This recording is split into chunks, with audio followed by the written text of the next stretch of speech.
now about to witness the strength of street knowledge. For the New Jack City.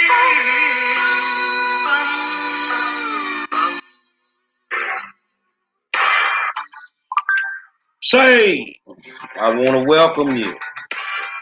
Yeah. You know, we're always looking for another angle to give you this knowledge, man. I want to sit in there and talk money. I want to talk finance. I want to talk insurance. Welcome to the show, Dining Room Dynasties. I got my homegirl, Lea Rutherford, in the building. And she gonna take you to where the money hiding at. She gonna show you how to do something with it, multiply it, the whole 9 yards. You already know who I am. I keep my nose in everything. Say, man, I want to welcome you to our new show, man. Dining Room Dynasties on Sunday night, 7 o'clock. Me and my good friend, Lea Rutherford, and we coming in here to educate y'all on some things. Today, I had the opportunity to find out that some good kids that a coach got killed in a drive-by. And the first thing I saw, which is, I mean, do whatever you need to do, but I'm just using this as an example. One of the first things I saw was a GoFundMe. It looks like every time something happens, that's our out now, a GoFundMe. And in all actuality, we need to become more conscious and more responsible to make sure that we have things in place so that when something happens, we don't even have to worry about it. We just go to the drawer, go to, like grandmama used to say, go look under the mattress and get the paperwork, and then we could take care of some things. So I'm going to introduce y'all to my friend. I was very impressed by the first time I met her. And just so happens that at that time, we were both licensed insurance agents. Both licensed insurance agents, and happened to messed around and sold the same products. So it's something that I believed in. And then, I let my license lapse. I got too busy being a revolutionary. But I'm gonna let Lea introduce herself and explain to y'all who she is, and exactly what we finna do on Sunday nights. What's going on, Lea?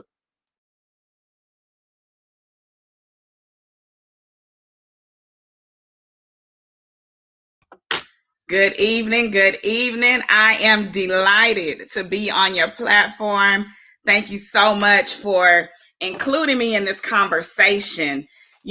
Just like you, it disheartens me when I look up and in our community, so often GoFundMe is the funeral plan. Now, of course, we don't want to have a morbid conversation. We want to lighten the weight of what it is that we're looking at when we are figuring out ways to invest our monies. And so my question to you all is this. How many of us decided that we wanted to go and purchase a PS5 for Christmas? Now, don't answer me. You don't have to answer me, okay? I just thought I'd throw it out there. Am I knocking a PS5? Not at all, because I understand we all have a choice, and we can spend our monies that we earn any way that we choose. But my challenge from that question is this. Is there a better way that $600 or $1,200 or $1,800 could be invested when it comes to our needs as a family, as an individual, and as a community? Of course, individual first, family second, community third, because what we do as an individual impacts our family. What we do as a family impacts the community. And then we are responsible for our village.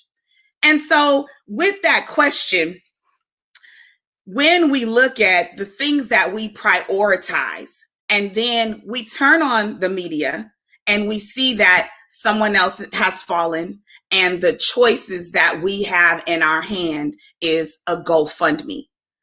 What else can we do as a community to become more aware of how to properly invest? So not only as an individual are we taken care of, but we can leave some inheritance instead of debt to our family. And therefore, we could be a greater positive influence in the community. So with that, Monroe, I'm gonna bounce it back on you because I know that you do a lot of community activism and a lot of conversations that happen amongst us are just related to our awareness and our knowledge about and exposure to money. I hear people say money answers all. And that is the solution for so many things. But we've been taught that money is taboo or that money is the root of all evil. And none of that is true. It's those of us that don't know how to use our money to our advantage that have those particular mindsets. So I'm bouncing it back to you as a community activist. Talk to me about some of the conversations that you have in our community that you believe is a part of the mindset associated with why we are not as exposed to these different ways to put our money in vehicles. Well, one, a lot of people don't even know that the vehicles exist. They don't know, especially in the African American community. A lot of people don't realize that, life insurance, depending on which one, which way you go about it, is an investment within itself. They don't even know, I need to play the stock market. Not necessarily. You could just do insurance if you did it the right way. You get what you want. Your money makes money for you. And when you sit down and you talk to them, it's like, oh, I didn't know that. Here's the thing. This is where, I get with people and I make them understand that it's your responsibility to know. If you have insurance on your cell phone and not your life, we have a problem. If you have insurance on your iPhone, but you don't have life insurance, we have a problem. It is, and I hate to say it, but it's not the community's responsibility to bury you. I'm sorry, it's not. And if they didn't, then what would happen? So I think the biggest conversation that I have with members of the community is clearly being responsible when you're breathing and even being responsible in death. They have to learn how to be both. And that's a hard conversation to have with some people, but it's an easy conversation to have with people that are open-minded. I love that. And so you mentioned two things that I wanted to piggyback on. One was that we will insure our cars, we will insure our phones, but we won't insure our lives. That is a very interesting conversation.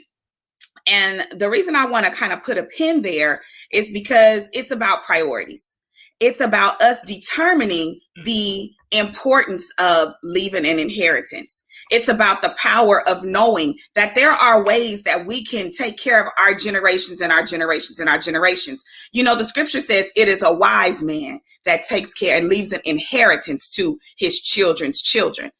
And, in our community, it's important that we begin to be more intentional about becoming aware, spreading awareness when we do know to share it, because that little bit of knowledge may just impact the very next person that has the power to change the trajectory of their family. And a lot of times when we have that calling on our lives, that responsibility on our hands, it's necessary that we have information that allows us to have power, because knowledge is power. So once you've been given the charge, whether it is through your own thinking, whether it was through a revelation, whether it was an understanding that you said, look, I am the one that is going to fix this for my family. I no longer want us to live in poverty. I no longer want us to be on welfare. I no longer want us to live paycheck to paycheck. I want to introduce entrepreneurship into our family. Then I want to be able to have a way that can happen, and it's lucrative. That we're not just self-employed, but that we become business owners and that we become investors, that we're able to shift from one position of understanding I was once working for somebody and their dreams. Now I want to work for myself and I need a way to do that. And then the next level would be, now I want to be able to own a business and employ other people. Every business began with an idea. Every place where somebody is working started with someone thinking bigger and going ahead and executing what was given to them as a divine download. It became their charge. It became their purpose. And then they were able to execute that. And so that pushes me back to a space where I'm asking each person that's listening, what is it that you are prioritizing? And then how are you able to take the things that you have a passion for, the things that you know are a part of your true purpose? How can you take that and create a way so that you can bring awareness to your family, to your community, and to the purpose that you are driven to have for your life, for your generations? How can you not leave debt? How can you leave an inheritance? And as you mentioned, Monroe, life insurance is the way. It is definitely a way where can be responsible while we're breathing.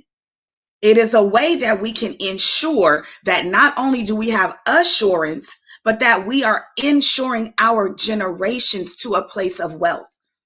How would it feel if you, instead of being able to sit at a funeral where you're planning and having to collect money and having to figure out a way to take care of a person's life with dignity, how would it feel if that conversation was about who was receiving the inheritance?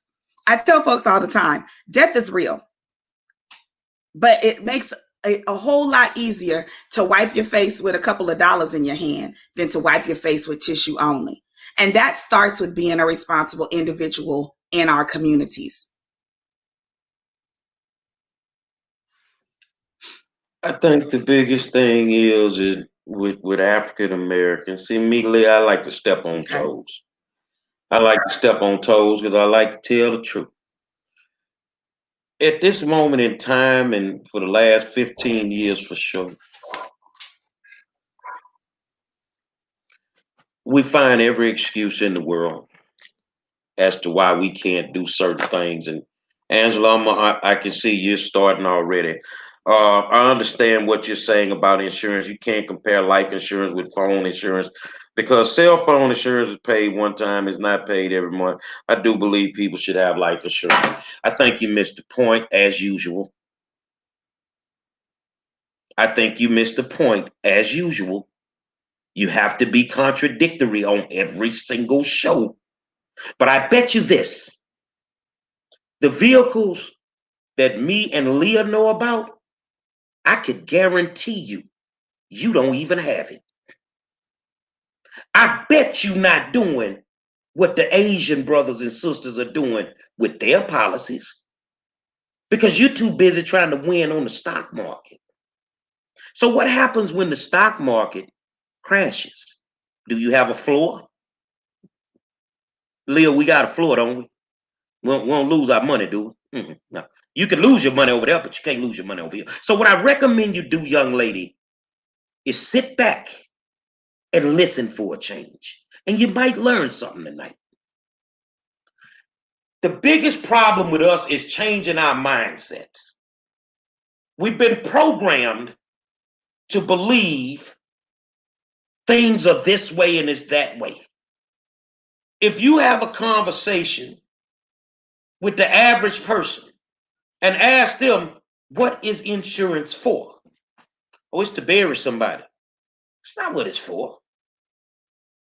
That's a part of what you get done, but that's not what it's for. So it's about educating yourself on some things that you don't know nothing about. And the way that I got off into it, I was the same way until somebody sat me down and told me, just listen. And then once I sat down and I listened, it made sense.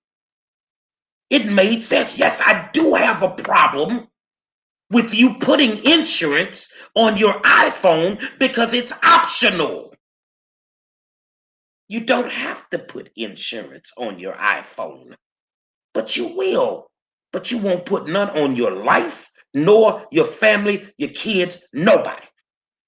And then when something happens, you expect for everybody to chip in and make it happen at the last minute. That is being irresponsible. That is being totally irresponsible. And that's something we need to stop doing. So, Miss Leah, what is the purpose of life insurance? What's the real purpose of it?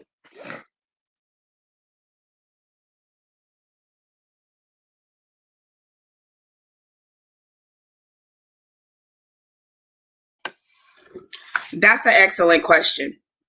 So when we look at life insurance, there are three different ways that you can be insured. Okay, there's a term policy. That is a policy that when you receive it, it expires. It covers you for a certain period of time. And then after that period of time, 10 years, 15, 20, 30 years, that policy expires.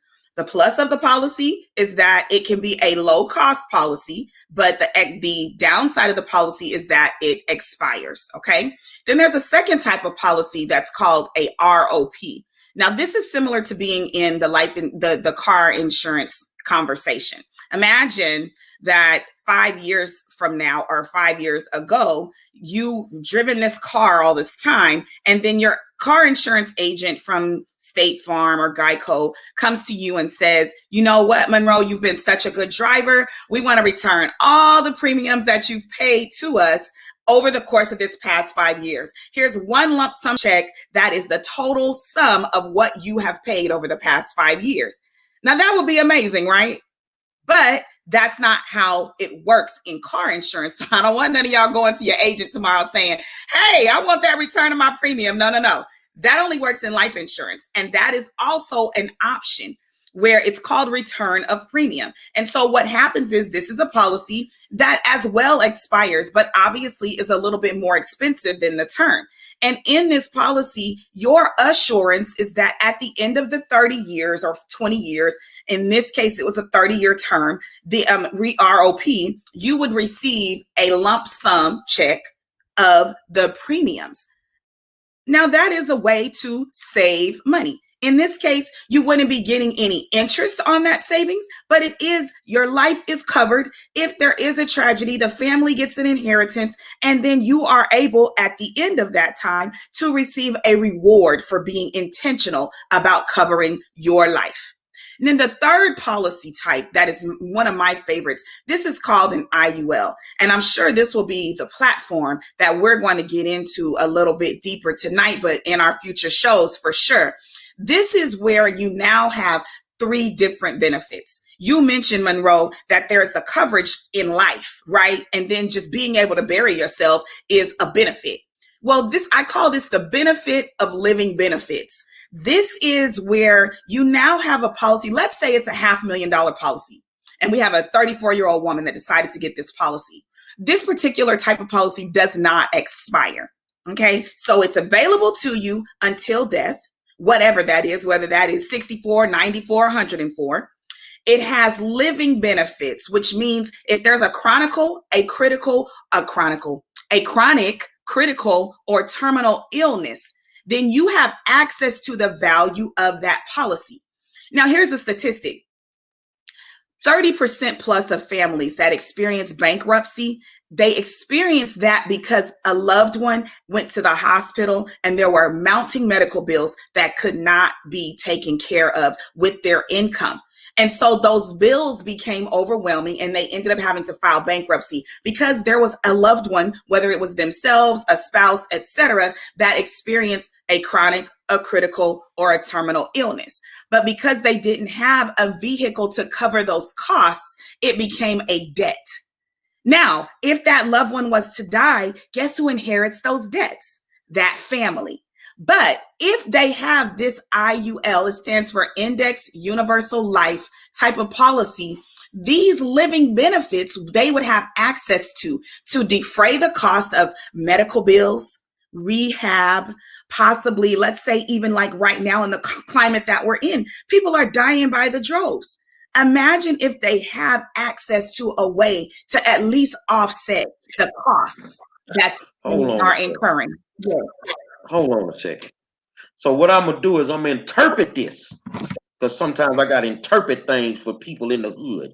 What she's saying is, instead of waiting on $1,200 that ain't came, if you had IUL, you go pull that off your IUL. Hold on, IUL.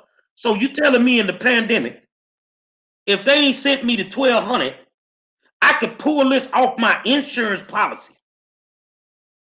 Keep going. So thank you, because that's my segue to, now we're not talking no longer about death. We're no longer talking about sickness. We're talking about saving money. That is the third benefit of an IUL. This is where you become your own bank. It is called cash value. It is the wealthy's secret to continued and generational wealth.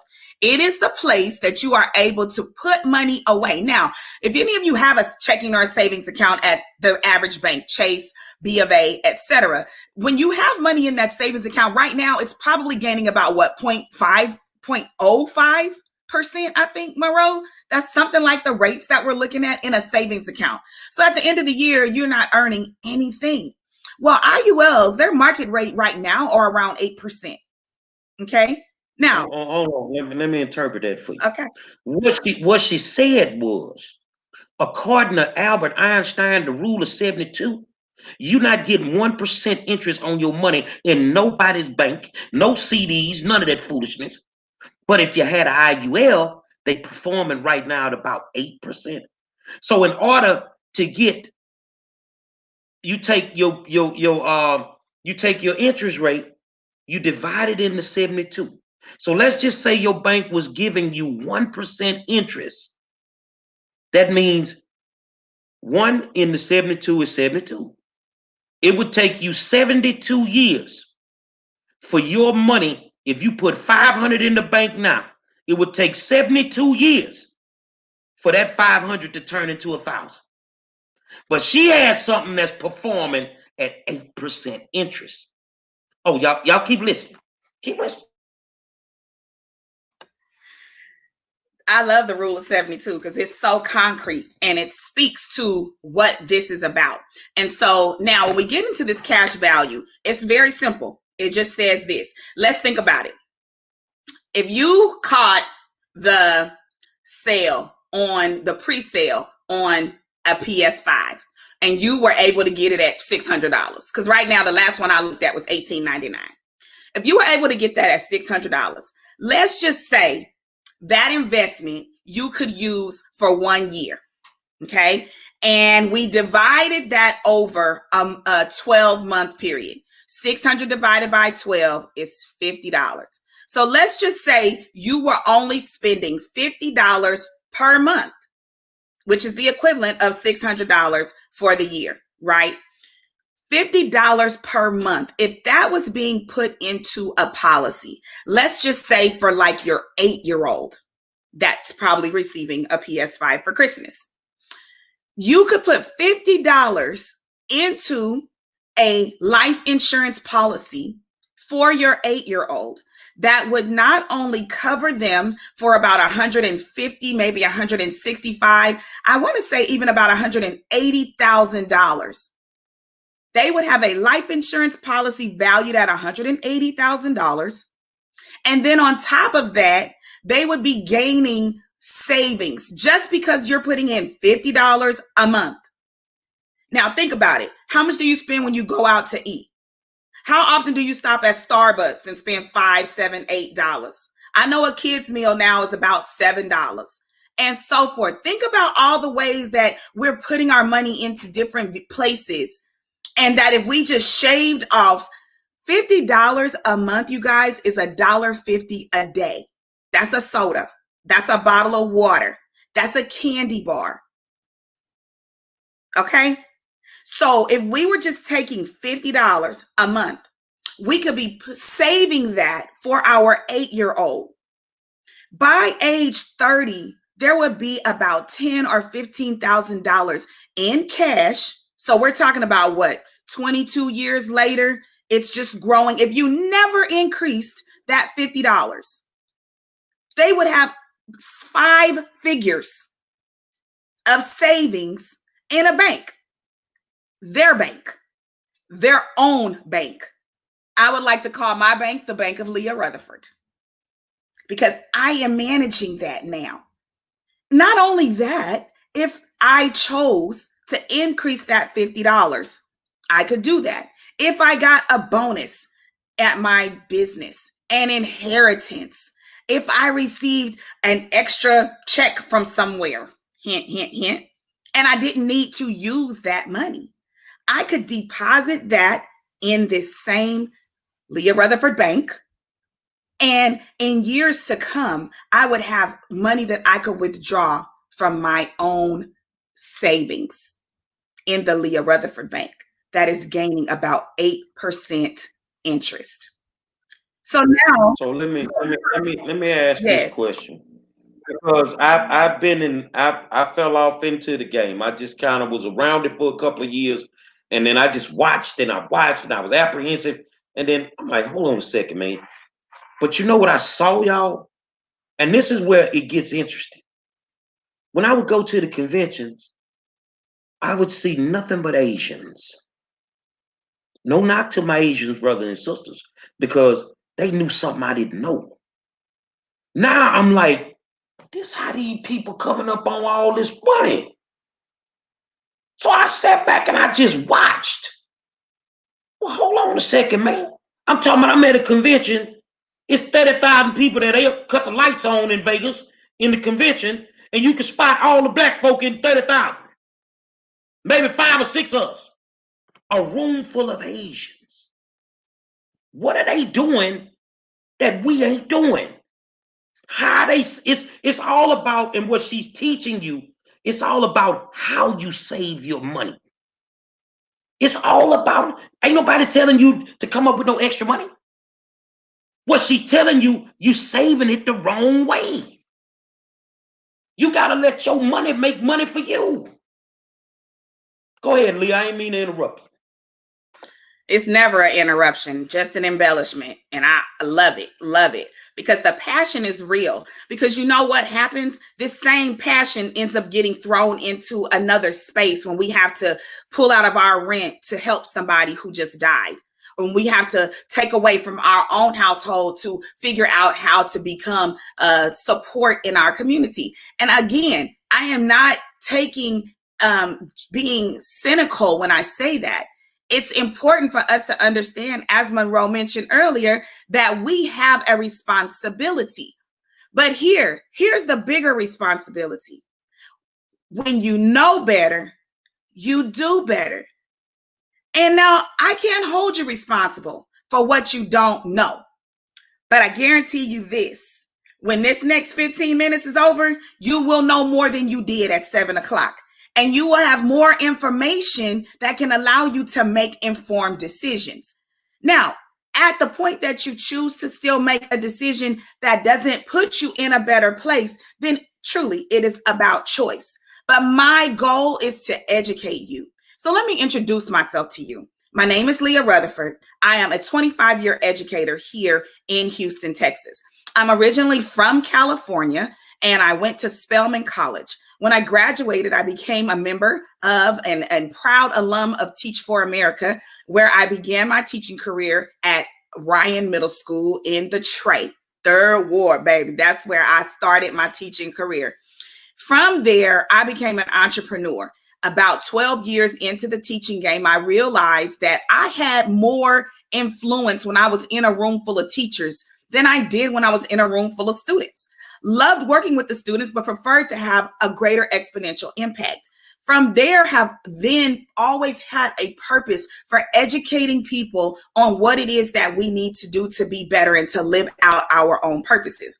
So when I came across the financial services industry, at that time, I was seeking a way to train trainers in cross-industrial spaces. I had begun looking at the oil and gas industry, some of the engineering spaces that I had networked within, and was kind of running into a brick wall. When I got connected with both the health and wellness industry, which is a whole nother conversation, but I must put a pin there. I had to lose 50 pounds to get approved for my policy. And I did that by being an advocate for health and wellness, you all. And then I got connected to the financial services industry. And from there, in both spaces, have been able to train the trainer, train leaders, and grow and develop in my own knowledge base. So when I began to learn how many of us did not know about, because I didn't know. Let me start by saying 8 months ago, I knew nothing about an IUL. I knew nothing about how to put my money in a vehicle that I would be able to hold to the side. I would not get penalized for it tax wise. I would not be penalized for it when my children were able to inherit it. As well, I could put as much of it away as I needed to in order to have a good cushion. And I knew that my CDs were no longer gaining any interest. My savings account was not the place where I could see any gains. And then when I was able to save $100 a month, not only did I increase my net worth, I increased the security of my family. And so now I don't feel any type of way when I'm paying my insurance on my car, because I know I've paid my insurance on my life. So if something were to happen to me, that was my question when I was 287 pounds, you guys, and when I couldn't get approved for life insurance. My question was, what would happen to my girls? I'm a single mom of 2 beautiful daughters, one of which I had at age 40, which is part of the reason why I was so heavy. And I was afraid that if something happened to me, what would happen to them? Then when I got denied life insurance 3 times, that was even a scarier thought, because somebody would then have to be in charge of not only taking care of my funeral now that I'm 287 pounds and my health is failing, but I would have to also figure out who's going to be able to fund the dreams of my kids. I don't have a death wish. That's why I lost 50 pounds. I also don't have a death wish because I made sure I covered my family. Not only am I talking about it, but I'm walking the walk. And my job as a 25-year educator is to educate you on how to make sure that you get the perfect Christmas gift. Now, with that, you guys, enjoy what it is that you choose to share with your family. But if you could find a way to put $1.50 a day aside and begin to set up a savings plan for your family through an index universal life insurance policy. Life insurance policies are not about death. They're about responsible life. Back to you, Monroe. I think that was important for people to clearly get. I mean, exactly what they are for. From a man's standpoint, that actually, if you're married and you love your spouse, is it fair to your spouse that if you get sick and you pass away, you have no control over that? Should the spouse and the children not continue to live the way that they lived when you were there? No, I want to make sure, like she was saying, the dreams that she had for her children, I want to make sure that my kids still get to go to college. I want to make sure that mine can go to college and not have to worry about student loans at all. You see what I'm saying? So if I do what I'm supposed to do while I'm breathing, when I die, they good. What I need to understand is the reason that I have to have insurance, which is to replace the income that has been taken out of the household by an untimely death. Yeah, you get to bury the people, you get to have a fly funeral, you get to do all that, but you replace the income that has been taken out of the household. Now, I want you also to understand something, that you have to do the calculations right. See, we go get insurance and I just want 50,000. No. Let's stop for a second. How does $50,000, and your baby might be 9 or 10 years old, how does $50,000 help your child 9 or 10 years later? It doesn't. So you have to make sure that you do the calculations right to even know how much insurance or coverage that you may need. See, what we do when we die sometimes, we're very selfish. We're selfish in death because we don't mind leaving our wives and our kids, our husbands in financial ruins. We leave them in debt. In debt. You see what I'm saying? Your death leaves them in debt. See, an IUL will give you the opportunity and the flexibility that when your children get out of college, they're just like everybody else. See, that IUL is like a trust fund. So if you do what you're supposed to do, you see what I'm saying? By the time your kids graduate college, they have enough money to start their lives without going into debt.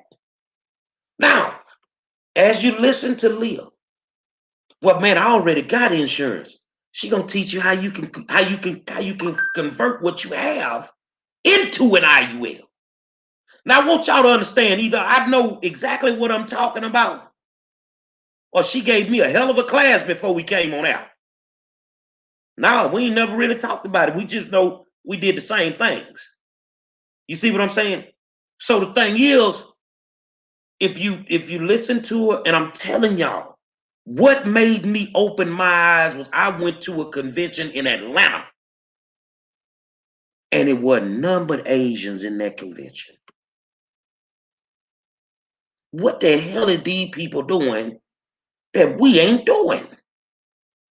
And I ended up with a good Asian partner named Dane. He was cool as a fan. He said, man, it's just we save our money a different way. Now, Dane is a business owner, owns a tire shop. I ain't never been to an Asian tire shop, but I mean, he owns a tire shop in Pasadena. But everything he has is paid for because of how he saved his money. And that's why I continuously tell y'all, I do not save my money in no bank. What is the purpose of a bank? A bank is only there to house your money. They use your money to make money. But when Leah finishes with you, you're going to be able to use your own money to make money and never lose your money.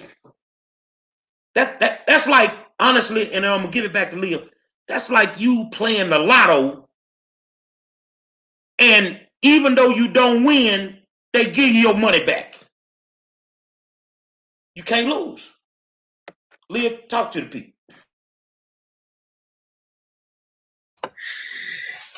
So tonight, this is going to be just a crash course this evening. But this is what I want you to look at. There's a formula. This formula is called DIME. So Monroe mentioned two things. I mentioned one of the minimum ways that you can get started with an IUL. My thing is this: just get started.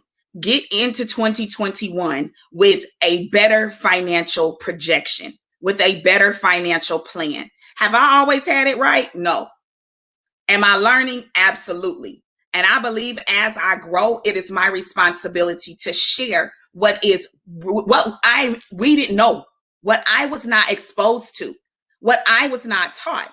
And I don't blame anybody for me not being exposed to it, but it is this way. Once we do know, we have a responsibility to share. That's how we become a pillar in the village. That's how we work the village, is by making sure that our tribes are taken care of. And so the $150 a day that comes out to $50 a month, that is going to equal, when my daughter is 30 years old, she'll have about $19,000 or something like that. That at 30, now that's if I just stay at $50. Of course, I'll increase that over time. Of course, I will make other deposits into her account over time. But imagine at 30 years old, now she's, finished college. She has decided what she wants to do with her life. And now I'm ready to give her another opportunity at age 30. And she can go to her own bank and pull out her own money. $20,000 would have been a nice little chunk of change when I was 30 years old, Monroe. That would have been a nice way when I moved into my first house to be able to get things going with my life. So to that, I'm saying, even if it is as minimal as $1.50, then that is a way, especially with your children, that you can set them up. Now, when it comes to you as the breadwinner in the house, this is what I need you to do. There's a formula that we use. The formula is called DIME, D-I-M-E, DIME. And this is going to be my last lesson for tonight because I don't want to overwhelm y'all because we have so many other amazing things that I'm learning about and that Monroe has learned about that are just powerful. Knowledge is power, y'all. And on this platform, I'm going to do my best to empower everybody that participates. You'll walk away with some value. That's my commitment to this platform. That is my mission with Dining Room Dynasties. And so DIME, if you're the breadwinner and something were to happen in your household and one of you were, and especially if it's a 2-parent household, one of you were to die, okay? It's very important that the lifestyle of the family can continue so that post-death, everybody's not suffering. The DIME formula gives us an opportunity to look at 4 things, okay? D is for debt. So my question is, how much credit card debt do you have? Do you have student loans? Do you have regular debt, even medical bills? How much debt do you have total? And you write that total down, add those up, student loans, car note, medical bills, any other outstanding credit cards, put those all together. That's going to be considered your debt because the real truth is that gets passed on. Okay. The second, so that's the D in DIME. Now that's going to be your income. So how much income, and this is for the one individual, okay, either the mom or the dad. And if you're a single parent, then of course your income. How much income do you make in a year? So if you make $50,000, if you make $30,000, I want you to multiply that times 5. Okay, so if it's $30,000, then your total there's going to be $150,000. If it is $50,000, then your total will be $250,000. Okay, that's going to be your second number. That's the I in DIME. The third is M. That's going to be if you own a home, what is the mortgage? Okay. So if you own a home, what is the mortgage that would need to be paid off for that home? How much is left to cover the mortgage of that home? All right. That is your third number. And then the fourth is E. That is for education. So what you're going to do is you're going to count how many kids you have. Okay. That would be, 1, 2, 3, 5. And the education for each of those kids is equal to about $100,000, $100,000 to $150,000. So if we just, let's say 100,000, you have 2 kids. So your number there for education would be 200,000. If you know they want to do something on the higher end of education, then let's use 150 each. That would be 300,000. Then you add those 4 numbers up, your debt, your income, your mortgage, and the education. Add those numbers up. Your total there is going to be your ideal coverage for an insurance policy. Now, from there, that will help you determine the best way to set up the policy to cover you and your family. That also allows you to make sure that no debts are left, that the income is replaced, that the mortgage is paid or paid off, and that the education for the children is in place. From there, you are securing your family, you're securing yourself as the individual first, your family as a whole, and then you are securing your place as a responsible individual in this community. So Monroe, I'm going to save the convert what you have into an IUL. I think that's a whole nother lesson because I want to challenge our listeners tonight to just run your DIME formula. And then you can reach out to me and I will give you a quote. We can look at options to make sure that you are able to get coverage for your family. Of course, your younger children can get bigger policies for smaller amounts of money. If you're in your 30s or your 40s, you can still get an excellent size policy for a very reasonable monthly premium. So I recommend, this is an excellent wedding gift. It's a beautiful birth gift. It's an excellent Christmas gift. This will be the perfect Christmas gift. Yes. It's a beautiful pandemic gift. It's a beautiful pandemic gift because I didn't want to go into what our climate looks like. We all know what's happening with the loss of jobs and people who are suffering from COVID, people whose income has suffered even if they didn't lose their job and so forth.